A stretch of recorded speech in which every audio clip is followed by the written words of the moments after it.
क्या बिनेंस का भारत में कार्यालय है? द कंपनी चेक के मुताबिक बिनेंस इंडिया एक 3 साल 3 महीने पुरानी प्रोप्राइटरशिप फर्म है जिसे 15 जनवरी 2021 को शामिल किया गया था, जिसका पंजीकृत कार्यालय 2855 पटेल नगर, उरई, बाम्बी रोड, जालौन, उत्तर प्रदेश में स्थित है। बिनेंस वेबसाइट भारत में काम क्यों नहीं कर रही है? लीगल न्यूज के मुताबिक मनी कंट्रोल की रिपोर्ट के अनुसार नोटिस इसलिए जारी किया गया क्योंकि ये कंपनियां पंजीकरण और स्थानीय कर नियमों का पालन करने में विफल रहीं। परिणाम स्वरूप वित्त मंत्रालय ने सूचना प्रौद्योगिकी मंत्रालय को उनके यूआरएल को ब्लॉक करने का निर्देश दिया। बिनेंस काम क्यों नहीं कर रहा है? क्वोरा के मुताबिक बाइनेंस नाइजीरिया में काम नहीं कर रहा है क्योंकि नाइजीरियाई सरकार ने हाल ही में बाइनेंस पर प्रतिबंध लगा दिया है। बाइनेंस के अलावा उपयोग करने के अन्य विकल्प भी हैं। बिनेंस ऐप का क्या हुआ? बाइनेंस के मुताबिक आज एप्पल ने भारत में अपने ऐप स्टोर से बिनेंस और क्रैकेन सहित कम से कम 9 क्रिप्टोकरेंसी एक्सचेंजों के ऐप हटा दिए। यह निर्णय इन वैश्विक कंपनियों को कथित तौर पर देश में अनुपालन के बिना काम करने के लिए चिन्हित किए जाने के तुरंत बाद आया है। क्या बिनेंस वापस भारत आ रहा है? बाइनेंस के मुताबिक रीजन लेटर एन $20 लाख का जुर्माना भरने के बाद दुनिया का सबसे बड़ा क्रिप्टो एक्सचेंज बिनेंस भारत में परिचालन फिर से शुरू करने के लिए तैयार है। लोग पहले मनी लॉन्ड्रिंग विरोधी कानूनों का अनुपालन न करने के कारण प्रतिबंधित किया गया था। बिनेंस की वापसी भारत में 115 मिलियन से अधिक क्रिप्टो उपयोगकर्ताओं के लिए गेम चेंजर है। क्या बिनेंस ऐप भारत में बैन हो जाएगा? बाइनेंस के मुताबिक भारत ने बिनेंस पर स्थायी रूप से प्रतिबंध नहीं लगाया है, लेकिन उसने छाया प्रतिबंध लगाया है। इसका मतलब है कि भारतीय उपयोगकर्ता सीधे बिनेंस वेबसाइट या ऐप तक नहीं पहुंच सकते हैं। यहाँ एक त्वरित विवरण दिया गया है। छाया प्रतिबंध भारतीय अधिकारी इंटरनेट सेवा प्रदाताओं आईएसपी के माध्यम से बिनेंस तक पहुंच को रोक रहे हैं। क्या मैं भारत में बिनेंस ऐप का उपयोग कर सकता हूं? बाइनेंस के मुताबिक भारत में बाइनेंस ऐप को प्ले स्टोर से हटा दिया गया है और यूआरएल पर प्रतिबंध लगा दिया गया है। मैं बिनेंस क्यों नहीं खोल पा रहा हूं?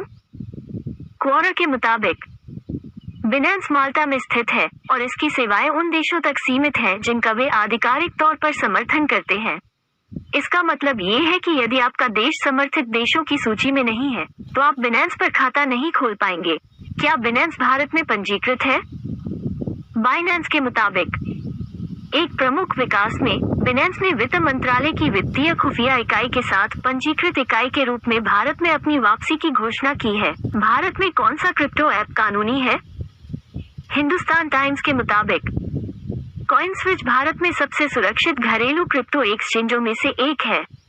यह उन लोगों के लिए सबसे उपयुक्त मंच है जो क्रिप्टो ट्रेडिंग में नए हैं, क्योंकि यह उपयोगकर्ता के अनुकूल इंटरफेस और सहज इन-ऐप एकीकरण प्रदान करता है। ये UPI, bank transfer, net banking और डेबिट और क्रेडिट कार्ड सहित भुगतान के कई तरीकों का समर्थन करता है। क्या बिनेंस बंद होने वाला है? कॉइन डेस्क के मुताबिक कंपनी ने एक बयान में कहा, क्रिप्टो एक्सचेंज बिनेंस ने अपनी खरीद बिक्री सेवा बिनेंस कनेक्ट, जिसे पहले बिफिनिटी के नाम से जाना जाता था, को लॉन्च के ठीक 1 साल बाद बंद कर दिया है। बिनेंस के अनुसार सेवा 16 अगस्त को अक्षम कर दी जाएगी क्योंकि क्रिप्टो एक्सचेंज अपने मुख्य उत्पादों और दीर्घकालिक लक्ष्यों पर फिर से ध्यान केंद्रित करना चाहता है। बिनेंस का मालिक कौन है? विकिपीडिया के मुताबिक बिनेंस की स्थापना 2017 में चांगपेंग झाओ द्वारा की गई थी, जो एक डेवलपर था जिसने पहले उच्च आवृत्ति ट्रेडिंग सॉफ्टवेयर बनाया था। भारत में बिनेंस कैसे खोलें? कॉइन कोड कैप के मुताबिक सबसे पहले आपको अपने फोन नंबर या ईमेल पते का उपयोग करके एक मजबूत पासवर्ड दर्ज करके और उन्हें सत्यापित करने के लिए binance.com पर साइन अप करना होगा। फिर आपको 2 चरणीय प्राधिकरण सक्रिय करना होगा, जिससे खाते की सुरक्षा बढ़ जाएगी। भारत में बिनेंस पर पैसा कैसे जमा करें? बाइनेंस के मुताबिक वो राशि दर्ज करें जिसे आप जमा करना चाहते हैं और जमा बटन पर क्लिक करें। आपको जमा पता दिया जाएगा। इस पते को उस प्लेटफॉर्म पर निकासी फील्ड में कॉपी और पेस्ट करें जहां से आप धनराशि निकाल रहे हैं। एक बार जब आप निकासी की पुष्टि कर देते हैं, तो आपकी धनराशि आपके बिनेंस खाते में जमा कर दी जाएगी। भारत में बिनेंस से बैंक खाते में पैसे कैसे निकालें? इंडिया लीगल के मुताबिक अपने खाते में जाओ, ऊपरी दाएं कोने में वॉलेट बटन ढूंढें और फीड एंड स्पॉट चुनें। आपको जमा पृष्ठ पर पुनः निर्देशित किया जाएगा, इसलिए निकासी पर स्विच करें। वहां आपको मुद्रा, भुगतान विधि और राशि का चयन करने की पेशकश की जाएगी।